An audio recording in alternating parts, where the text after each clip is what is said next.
अगर कोई शख्स अपने ख्वाब में उम्रा करने जाता है या उम्रे पर जा रहा होता है या उम्रा करने के लिए जाता है और खाना काबा वगैरह, खाना काबा मदीना शरीफ में पहुंच जाता है, तो इसकी ख्वाब की क्या ताबीरात होंगी, इसकी ज़िंदगी में क्या होने वाला है, आइए इस हवाले से चंद एक ताबीरात सुनते हैं। अगर आपने अभी तक हमारा चैनल सब्सक्राइब नहीं किया तो चैनल सब्सक्राइब करें, साथ लगे बेल आइकन को दोबारा मत भूलिएगा।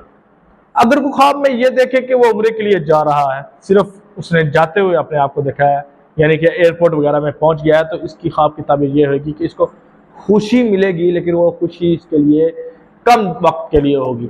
अगर वो ख्वाब में देखता है कि वो उम्रा करने जा रहा है और खाना काबा मदीने के अंदर या खाना काबा के अंदर पहुंच गया है, तो इसका मतलब है ये अपनी असल जिंदगी में भी उम्रा वगैरह करेगा और इसको कोई ना कोई खुशी मिलेगी। या इसकी ताबीर ये भी हो सकती है कि ये अगर शादीशुदा है तो इसकी औलाद भी नेक और फरमाबरदार होगी।